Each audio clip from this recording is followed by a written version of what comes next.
once people have started settling down and the conversations kind of dulled a little bit, I do want to kind of just turn to Crag and say,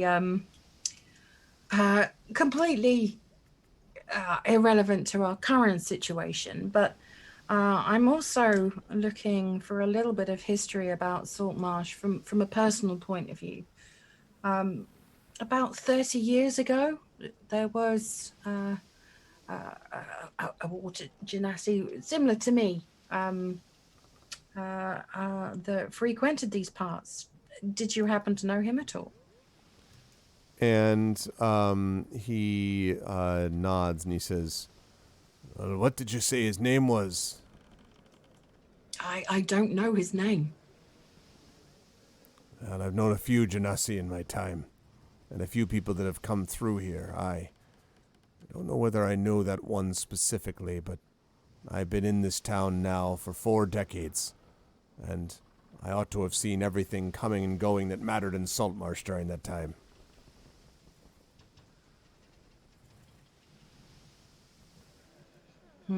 Is there anywhere in town where I can maybe find out more about the individual genasi? Maybe I can find records of the one I'm looking for. And he says, it's possible. You might want to go to, well, let me think. And he starts kind of running through in his head and sort of speaking some names to himself about different things with this and other possibilities and so on. And he says, well, for one thing, you've got individuals here, many of whom have lived for some time in this place. A lot of times they might remember things, let's say the way I do. There's some people, too, that lived not exactly the same way I did. I spent most of my time digging graves and digging for history, you might say. But there's other people who are different. Like, take, for example, Winston. Runs that store, you know him, Morthwyl, and he says he runs that store down the southern part of town. He knows a lot about the Hool Marshes, for example, and it could probably give you information about anyone that came to or went through that place. And, of course, he might know a little bit about how to sneak in and out unobserved. He's never confessed it to me, but there's more to Winston than meets the eye, and it's possible he knows more about these places than he's letting on. Anyway, that would be one place I would check. Or perhaps you could take a look at someone like, perhaps Farron Castellar. Farron's a druid. You'd find him outside town, and he has a lot of information about those who travel through and around this place. He might be another one that you could ask about whether that person that you're looking for came through this way.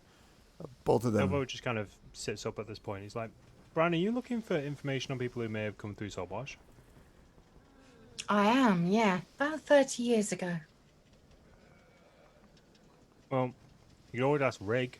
I know a guy who buys and sells various items in town. He doesn't ask too many questions, but he's generally a bit of a rag and bone man, but he's basically as old as dirt. He knows everyone in town, especially the lower levels. What was his name? Rig. R-I-G-G. He's got a bit of a reputation. Yeah, R-I-G-G. Basically, he's got a bit of a reputation of being a bit of a ask no questions. Let's just say if I wanted to sell any of this, and Silvo kind of holds up his bag, I'd go to Rig first. Interesting. Good to know. Thank you so much. I'd say that's probably a good decision. Oh, and of course, well, and he kind of gets up and he says, well, here, why don't you step to the back for a moment? And he kind of gets up and he walks out of the back of the temple. So this is separate. The front one goes to the front road, but this one actually goes to an area behind the temple. And if you want Brian and company, you could follow him if you wish. I'll follow. I want to get my fingers on all the papers that we found, and I'm gonna look at them. Okay. Yeah, well, being a kenku who likes to copy stuff, who can copy everything exactly. So I want to make sure that I've actually seen all of the papers. Okay. You can certainly do that. I will also approach Morthwyl and point towards the bag where the Smexy book is. Just gonna hand you that first anyway. Nice. Oh, Who knows? Detailed copies, please. 2, if you can. I'll look and put them down in memory as much as I can. And also with the Smexy book, I want to have a close look at this because I find this really, really curious. So I don't trust this book. Maybe it's a code for something. I don't. No doubt. This is all very mysterious in this book, so Okay. I'm gonna have a very intense look. Okay. So you, so I stay inside and Right. and do that. So as Morthwyl and Silvo and Brine, actually, Silvo, are you staying inside? Or are you following Morthwyl and Brine? No, I'm staying inside. Okay. So Silvo, as Waves opens the book and starts looking at it very intently, and you're right there, you're suddenly aware, Silvo, that one of the novitiates has stopped and is kind of staring at the book that Waves is looking at, and it's just not saying anything, but it's just kind of like, I'm just like, what's wrong? You never seen one before? and just sort Come of on, like get out of here. flushes and turns and then starts walking around and leaves. In the meanwhile, in the meantime, Brine and Morthwyl, you come out back to the cemetery. This is Saltmarsh's main cemetery, Morthwyl, and it is well kept. Crag has been doing this for many years, although many of its graves are little more than memorial stones that are laid for those who died at sea. And so he, this is like the kind of thing that sometimes there's not a lot of money invested in this. So some are bigger gravestones than others. But he works his way back to the back corner, I would say, right about here, let's say, to the back corner of the graveyard. And there's a small stone, and there is a plaque that has been set in front of it on the ground. He leans down as he gets to it, Crag does, and kind of looks at it and then, shakes his head and frowns and, takes out from one of his incredibly dirty tunic pockets a brush, which is also filled with dust and dirt, and kind of brushes over brushes this over. And he sort of frowns again and he says, it's too worn to get anything of a name. And then as you come up, you can see he's pointing down at the plaque and he says, but the time is right. And he's pointing down at time. And if this is accurate, the death of the person that is lying in this stone dates to about 30 years ago, almost exactly. He says, something triggered my memory when that happened, and I was thinking a little bit about what it might mean. And he kind of shakes his head and he says, not, I suppose, that I know any details about who this person might actually be, but he says, I don't think there's another stone in the graveyard that dates to that time quite as well. And you can see that the names are rubbed off, Brine, and it's impossible to tell what name was on this stone, but it does date to about 30 years ago. Thank you so much for your help. I appreciate it greatly. And he nods. I suppose I should get back to tending my graveyard then. In the meantime, I suppose the two of you should go and get a little bit of rest. You've got a busy day in front of you with all those fine people on the council, especially if you're going to go after Gellin Primewater. we're going to be kicking the hornet's nest, all right. Brine cracks her knuckles and says he won't know what's coming. And he nods slowly and he says, perhaps not. In some ways, I guess none of us do. I remember a while ago when I was first managing this place that I took over for a strange fella. Nobody ever really knew details about who he was. He left and said he was going far over the sea. Reginald or something was his name, I think. I don't know. Not the details, at least. In any case, one never knows when you're going to end up in a place like this. And here I am, tending the ghosts of Saltmarsh, tending the dead, you might say, of Saltmarsh here, and doing so for as many years as I have. Life can be funny that way. And death, I suppose.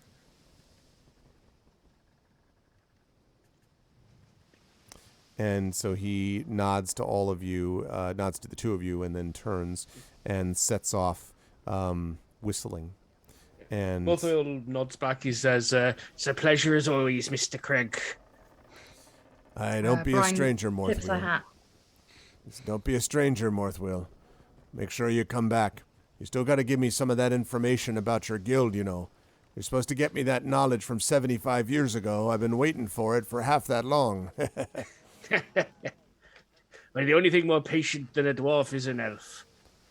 And he nods. He says, aye. And the only thing more frustrating than either one. And he continues along. Okay. So that means that you can presumably head back in, unless you want to take a look around here, but you could otherwise head back into the temple. And it gives us a chance to reset for a moment and welcome everybody to episode 303 of Pen and Pixels. This is day 7 of Ghosts of Saltmarsh, the sinister secret of Saltmarsh. And I'm joined as always by the awesome GOG crew of PiranJade, of Darksaber2K, of PeripheralMike, and of Inanda. And I hope you folks are enjoying it as much as I am. All right.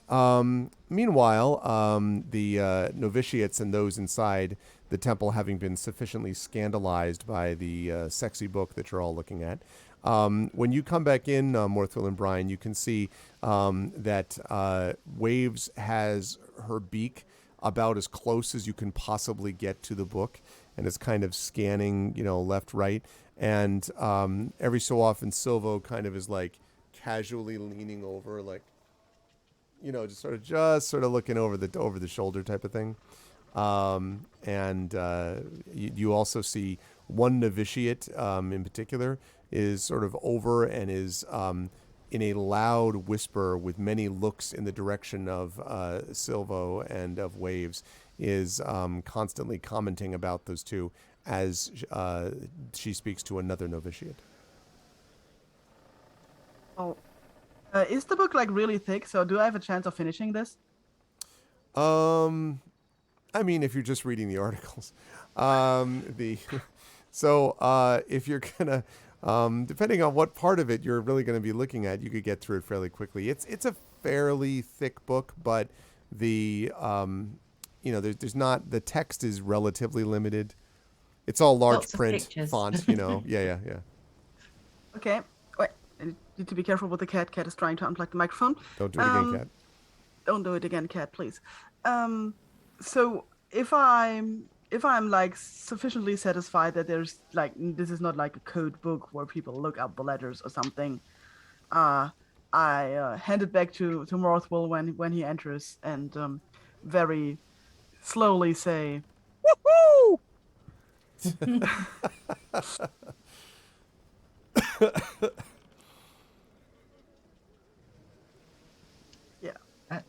Can I ask a question? Earlier on, before the, I forget his name. Oh God, what's his name? The guy who's just gone off to go and rest. Welgar. Welgar. Mm-hmm. Before he went off to go and rest, he said that he could heal me but not cure my poison. But he didn't heal me. Did he not? Oh, he would do that before he went off to bed. I'm sorry.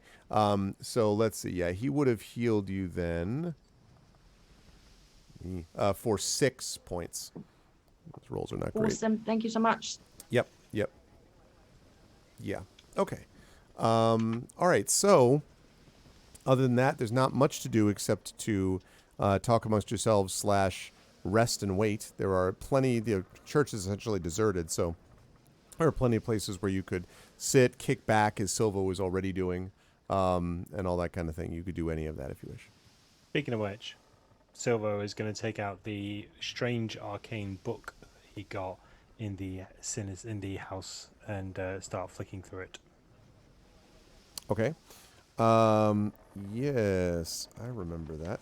Give me a second, because that's the thing. Because that's all the notes I have. I said strange arcane book, possibly a spell book. So he's just going to start flicking through that. Oh, okay, wait. I was like, why is it showing me things that don't actually exist? Okay.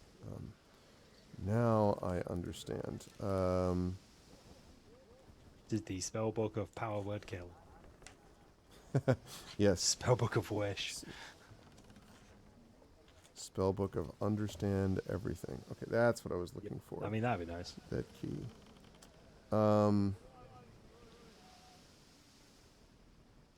Right. Did you, and you got that book from Sanballat's quarters, right? Sanballat's quarters, yes. All right. So we've talked about the tides. We've talked about the Ayu's treatise. We've talked about the volume of erotic poetry. Yes. I believe it was in... Oh, yes, I got it. Yeah, I got it. I think. So, yes, I have it. So, there are, Silvo, a number... This looks to be a fairly advanced wizard spellbook. And as you are looking through it, you can see that there are a lot of spells listed there. But as you are reading through it and just kind of looking at it, something odd begins to happen. And you find yourself, like, you're very fascinated, like, with this. And you kind of, like, lean forward a little bit because you're really, and then, more and more. Right. And then at a certain point, it feels like you're just almost tunnel visioned on this book. And you hear in your mind, "That's mine. It's not to touch. You should close this book, Silvo. I'm still with you, you know." The Silvo has a certain degree of experience with voices in his head, so he's going to try and ignore that. Okay. And continue to look through the book. I would like you to make a wisdom saving throw for me, please. Okay. This is foolish of me. Where is my character sheet? There is my character sheet. Wisdom saving throw. Boop. That is a 19. Yeah. All right. So you're just like, voices, like... You were only born. I was born to the dark. I was born. That's odd for a Tuesday. Right? So you're able to keep on reading. You're not nearly as loud as the other voices in my head. Yes. What eventually you track down, or whatever you're able to find, Silvo, eventually, is there are a number of spells which are, as I said, like just sort of basic wizard spells, which a sorcerer really can't use. They might have value theoretically to sell. They could have value to give to other people theoretically. But wizard spells are, sorcerers don't learn the same way that wizards do. Your magic comes from a different source. But as you get to one of the spells in particular, it is on a page that, whereas the other ones are just like normal parchment, this page in particular is all black. And the spell itself is written in some kind of strange white ink that looks almost vaguely luminescent. It kind of glows a little bit as you're looking at it. And as you are reading this spell, more and more you begin to realize the implications of it, and a kind of horror seizes you. This spell has profound implications. It is some kind of a spell, and you don't know the details because it's way over your head, but it's some kind of a spell that has to deal with existence itself. And you don't know what that means. Like, is that, it could be like a spell to kill somebody, or it could be a spell to bring someone back to life, or it could be a spell about the nature of the universe. But it's not something which tracks with any standard spell book that you've ever seen. The rest of it have all been like standard high-level wizard spells. Even though you can't use them yourself, you kind of get the basic gist of what they are. But this one, even the language is different, is not something you really recognize, except for occasional bits and pieces of words that you sort of pick up a little bit. But this is whatever this thing is. It is extremely powerful. This particular spell. Do I recognize the language that it's written in, even if I can't read it? Or can we do all What that? languages do you speak first? Well, table talk, I speak Common, Elvish, and Deep Speech. Right. Yeah, I'm sorry. I should have asked you that prior. It's fine.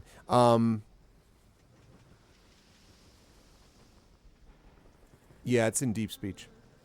But it's in an ancient dialect, though. Like, Okay. it's like reading, Middle English or Old English and picking up like one word every like 500 words. You use a little bit of it, but like very little. I recognize words. I don't recognize the context Exactly. of these words. Exactly. Yeah, But there's something very powerful about this. Is this page in the book or is it a loose page? It is a page in the book. It is the last page of the book. Okay, cool. And one more thing I want to have a quick look at is the penmanship similar or the same as the other pages in the book? Does this look like it was written by somebody else or Sam Ballett? Does look like it was written by somebody else. Okay, cool. Yes, indeed. Well, I've got a certain shade of pale right now. Yeah, just it's very much like when you kind of like finally tear your attention away, which you're able to do, 'cause, you made the save and everything. When you tear your attention away and look up, you literally blink as if you're adjusting your eyes, even though it's not that bright inside the chamber. But the utter darkness of the page you were reading and the stuff is like, whoa, type of thing. Oh, man. Okay, I'm not going to read that again for a while. Let's just put that somewhere. So instead of putting this in my sack, I'm going to put it in one of the pockets in my coat. Okay, got it. And then are you seeking out rest from there? Yes, very much so. Okay. All right. So you settle in for the rest, as do all of you at that point, I would say, which means we now get long rest. And the long rest, I'm going to say that we're fully healed after that as well. So you're now sitting with a long rest, which means you have a refresh of both hit dice. You have many of your powers and spells and sorcery points restored. You are finally rested. I can break out some infusions. Brian oversleeps and expires from poison. No, I'm just kidding. Great, I've got. I love the idea of a poison which only works at a particular time and doesn't just get worse. It's just like everything's full, like that thing. Princess Bride deal. So yes, I was thinking of the Princess Bride as well. Okay, so over the long rest, Morthwyl is going to be doing a couple of things as well. Because lay it on me. Infusions, I can deploy them all basically after a long rest, all 2 of them. So basically any item I can touch. So basically over the course of the rest, anyone might have occasionally heard like muttering and scratching noises. And if anyone looked over, you might have seen Morthwyl with his carpenter's chisel sort of scratching away at the front of his shield, just kind of... How did it go? Was it that? Oh, by becomes arse, that wasn't it. Something like this. Was it a straight line or was it a curve here? How'd you do a curve with a chisel anyway? Is that it? Hang on. Wait. And you might notice a faint glow come from the shield at that point. It's like, by the beard of Bacob. That, I got it. I got it. I've been able to do that in years. Years, I say. And they called me mad. He doesn't say that bit. Okay. So basically now he has a glowing rune on his shield, which gives a +1 to his armor class, but also as an added bonus, anything that bears an artificer's infusion can be used as a spell focus, which means from now on you'll be seeing me cast fireballs from this shield. Outstanding. Yes. But Fire on top shield. of that, so when Brine's awake, I sort of beckon her over and see if she comes. Okay. Yeah, absolutely. Brine is. She daintily fell asleep and then started snoring open mouthed and dribbling, and then shook herself awake and went over to go and see what Morthwyl was doing. That's a very fancy shield you've got there. I I remembered something from the old days back at the Artificers Guild. Took a while to get it right, but I reckon I could do something similar for your weapon there, if you're willing. Oh, that would be amazing. I did use a whetstone to sharpen both of my scimitars before I went to sleep, because obviously when I like scuff them together, it does blunt them a little. So I do have to sharpen them very regularly, and I pass them over happily to Morthwyl. That would be amazing. Thank you so much. I'll only be able to do it on one of them, mind. I don't think I can sustain that much at this time, but yeah, baby steps, says the 240-year-old dwarf. I will pass over one of my scimitars. Okay, so after a bit of scratch, it takes a much quicker period of time this time, so now he's got the hang of it. He hands it back, and there is a definite glow along the edge of the blade, because it has now become magical and has a +1 to attack and damage rolls, basically until either I die or I use another infusion. It's essentially permanent until I say otherwise at this point. That's mate. Oh, look at it glowing! I saw a movie that had a glowing sword like this, but it was when there were orcs around. Thank you so much. I don't know how to add this to my character. I think nothing of it. Figured that'd be useful for a person such as yourself. It is incredibly useful. Can I change this manually? You might be able to. I think. Let me just mark off that I've used up my 2 infusions. So yeah, I've got a choice of 4, but at the moment I can only have 2 active. The rules are I can have 2 active. You can't have 2 on the same item. So you can't just load your shield down with everything. Yeah, they thought about people like me trying stuff like that. It totally would be like stack. Right? There is a build I'm sort of aiming towards over the next few levels, but you have to do things in a very specific way to be able to do the bonuses the way you want them. So just to clarify, it would be it's on damage, so it would be 1d6 + 4 rather than 1d6 + 3. That's right, and you also get a +1 to hit as well on it. Awesome. It's a +1 weapon. Yeah, it's nice.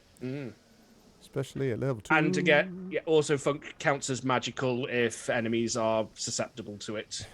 Yeah, I think little Rory, you don't have to worry about Morthwyl accidentally fireballing someone while pushing him away with the shield. Like, it's not, don't press that button. Like, I think it's so.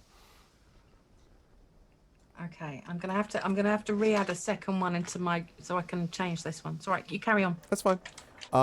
So I'm gonna, unless there's anything else, I'm gonna bring us to the next morning. That's everything Morthwyl's got to do. A little taste of things to come from the artificer.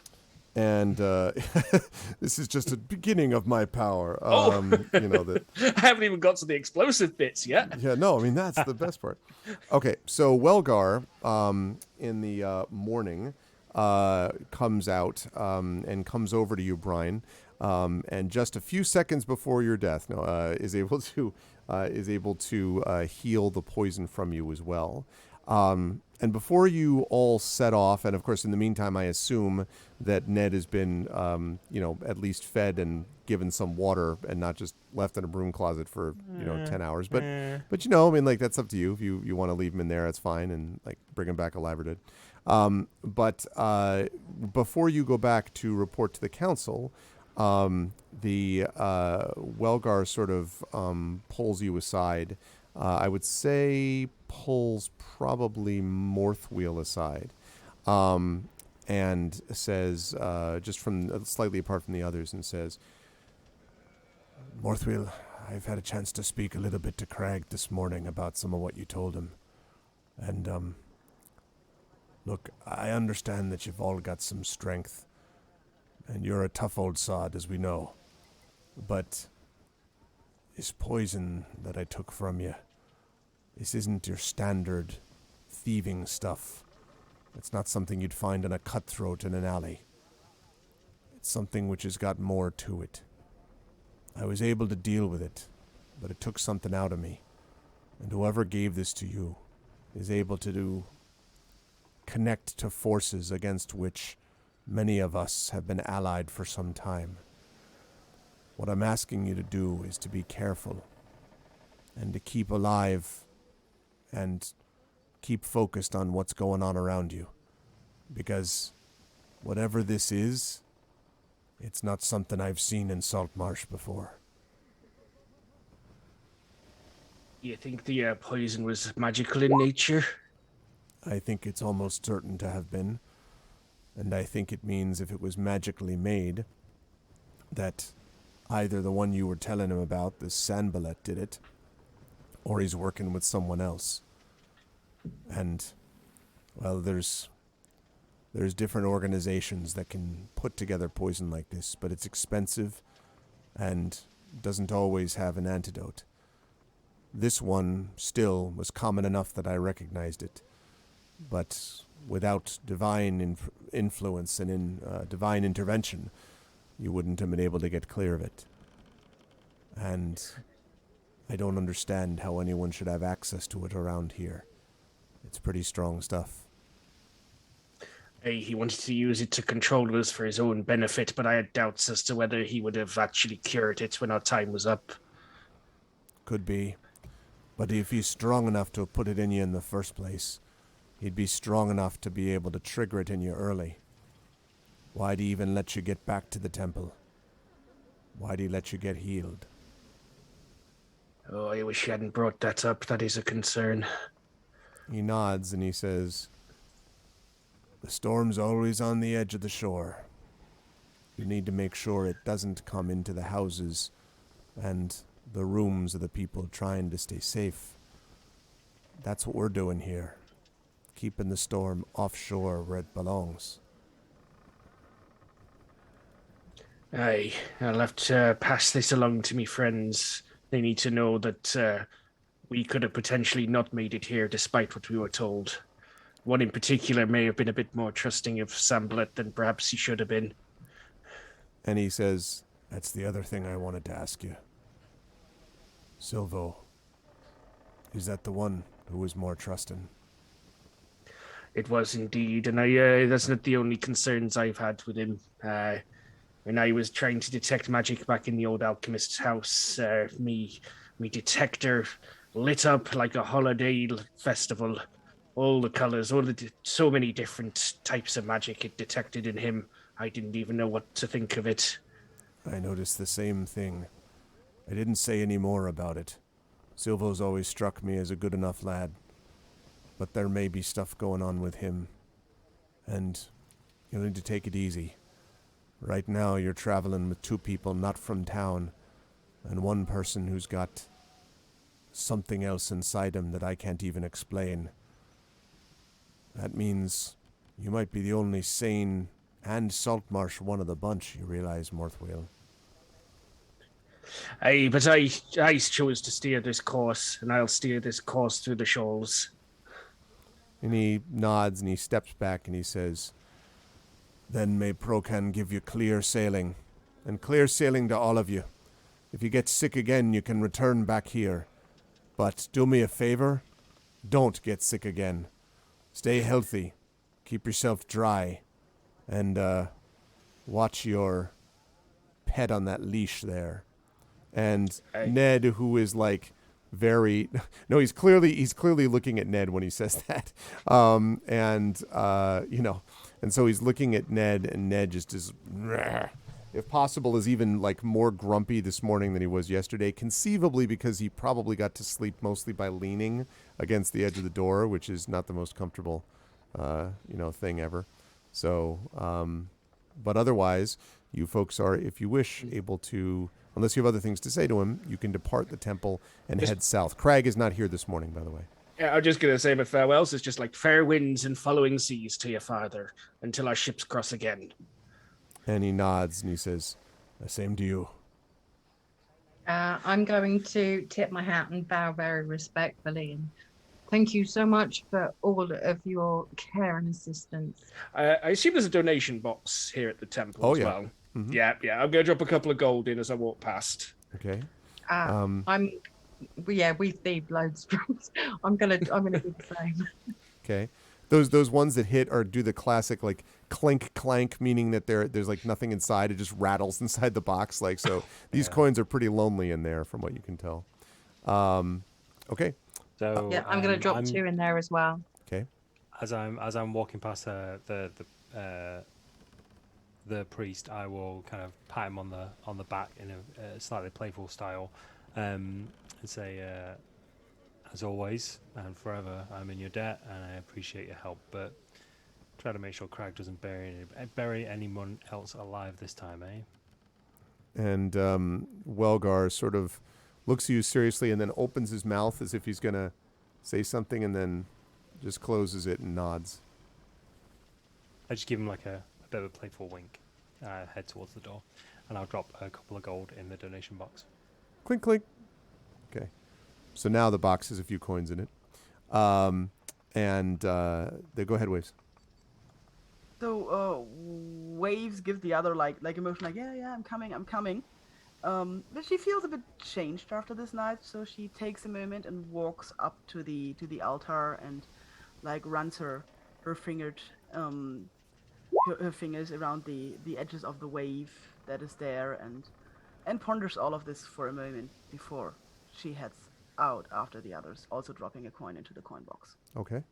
Yeah, you can do all that, and I would say that when you come close to the bowl with the wave thing on it, that like is the handle waves, you almost feel a little like I guess I would describe it as a little bit of an echo of the feeling you had last night when you were healed.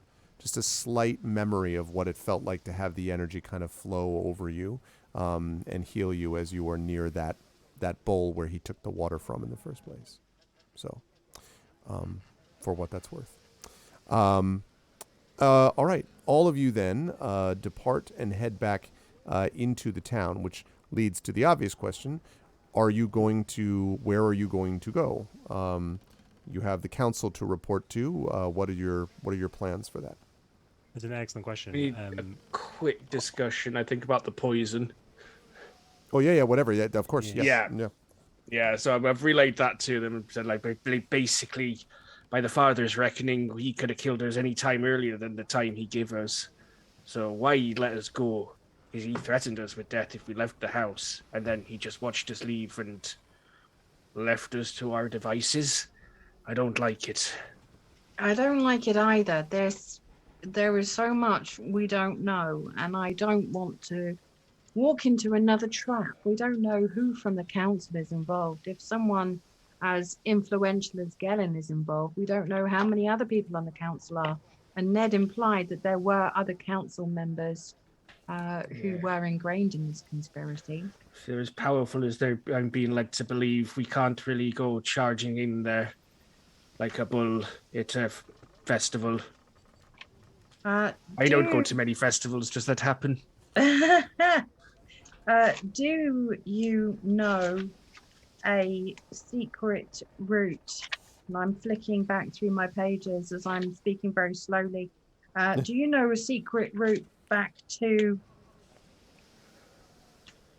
what was the dude that gave us the quest in the first place? Scare and Wave Chaser? Scare and Wave Chaser? That's the one. I will 100% know many secret routes as part of my etching background. I can get you around town in half the time that normal people can. Yes, we may have to be a bit, and he practically spits the next word, political, about how we proceed.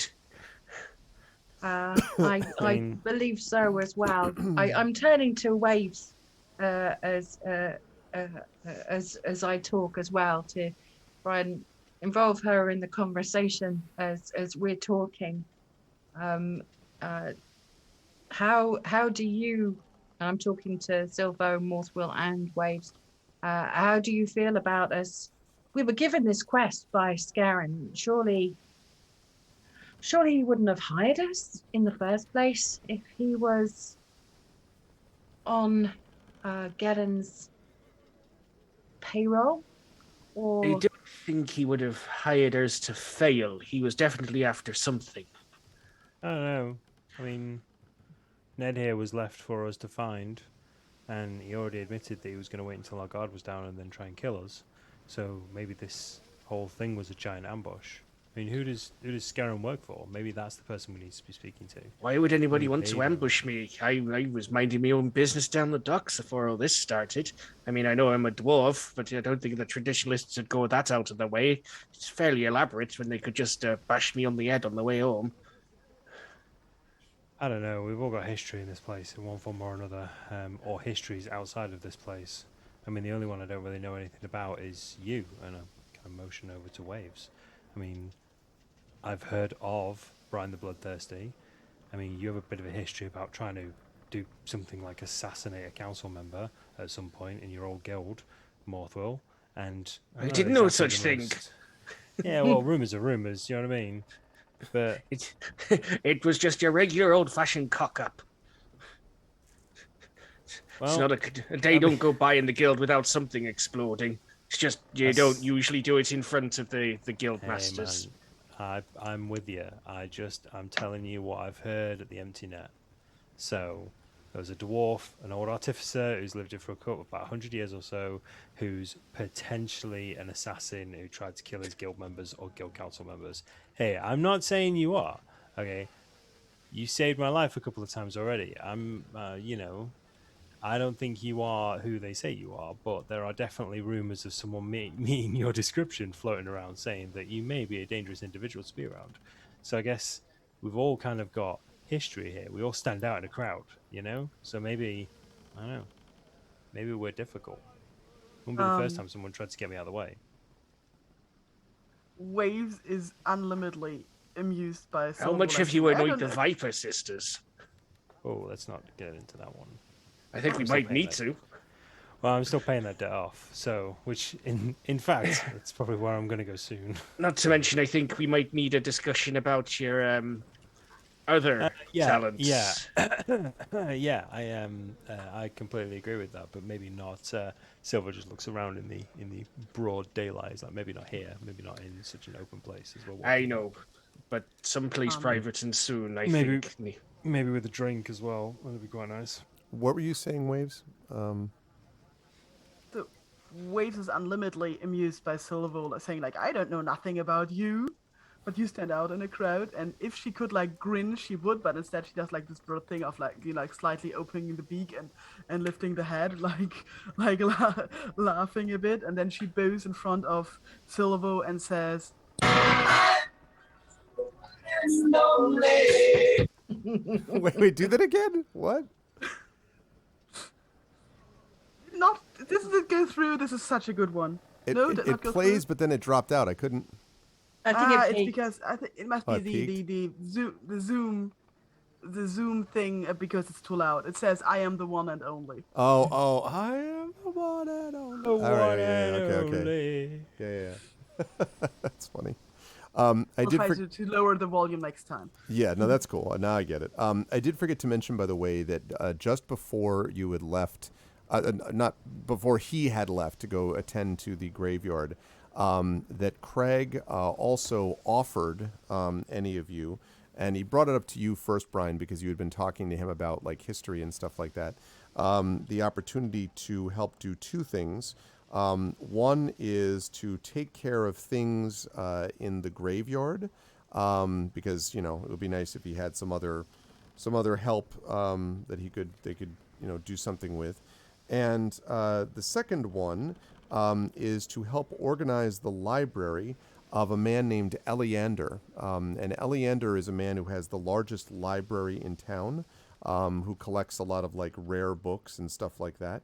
And so Eleander's archives might have some information also, and obviously I know, Brine, that is of interest to you. But he mentioned that he was always looking for getting some help, and so he can provide you access to that library if you were to help him a little bit with his day job. And so the mechanical version of this is if you spend some time working with Craig, like say a week working with him, like tending the graveyard during the day and then organizing the library at night, then you would learn one piece of lore which regards the region around Saltmarsh. And it's the equivalent of one true statement about a person or a place or a thing that's found within 25 miles of the town. And obviously there's some limitations on that. I'm not going to be like, and therefore the big bad is this, but like it'll give you some information and it will be a true statement.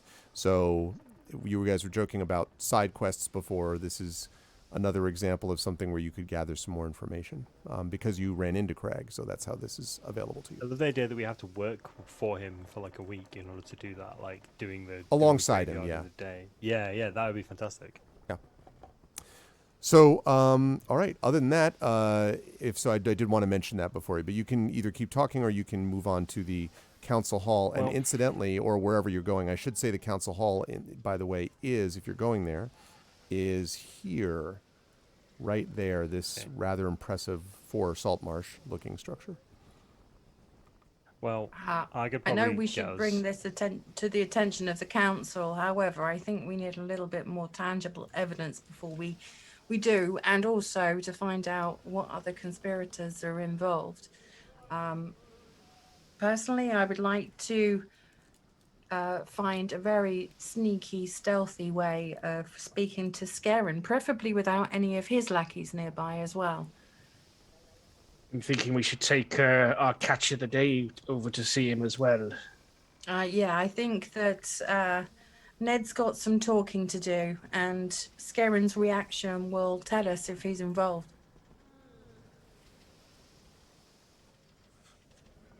I might be able to help with that. So Silvo just kind of looks around a little bit and he's like, there's a number of orphan gangs in Saltmarsh, like, that I've befriended over the year I've been here, giving them bits of food, money, work every now and then. They might be able to scope out a couple of areas for us. And he kind of looks over where the cliff where we are at the moment, down at the one of the piers. Like, to be honest, there's a couple of them down there right now touting for work, so we might be able to get a helping hand in this. They could try and find out where Scarin is. We could try and sneak up on him, have a quiet conversation with him. What do we think? I'm looking specifically at Morthwyl and Waves at this point. I'd have to trust your judgment on this one, Silvo. I'm not much one for the back alleys myself. I put a hand in my bag and take out like a rag and make a motion that we should then gag Ned if we want to parade him into town. Yeah, we were going to try and take some secret routes into town, but I agree that gagging him would be a good thing. Oh, you'd be surprised how many times you'd probably be surprised how many ways you can get people through Saltmarsh, even if they don't want to go through there, without people seeing them. There's a lot of back alleys in Saltmarsh. So we could. Silvo thinks for a second. He's looking kind of up and to the left, right? Yeah, I mean, they probably won't mind if we go through one of their alleys. No, they probably will if they catch us. That'll be fine. But yeah, we'll be able to get through. I'm going to trust Silvo and Morthwyl to get us there. So what do we say? We up for an adventure? And with that, I kind of like start walking towards. Actually, can we try not to get poisoned this time at least? I mean, no promises. That would be nice. It's always on my to-do list. Still bothers me that he could have triggered the poison at any time. I'm pretty sure he wouldn't have cured us. No, it's probably because he still thinks he has a hand to play in this. Like, even if he knows somebody else on the council, or if he has another agent in town, or somebody else working for him, there's probably another hand in this that he thinks he has. There's something benefits him with those bringing Ned back, that's for sure. And that definitely is more than one or two conspirators in town. No one puts together an operation of this size, particularly with Galen involved. As I understand his power and authority in this town, without more than a few people involved. Yeah, no one pulls this sort of con on their own. So yes, and the tide charts and that lantern you found.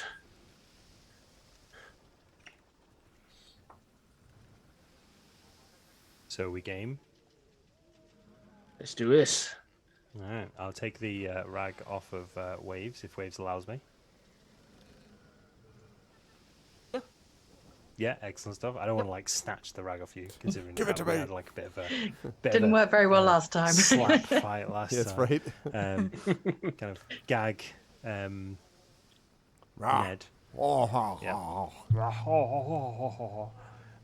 And I will lead you through one of the many alleyways in Saltmarsh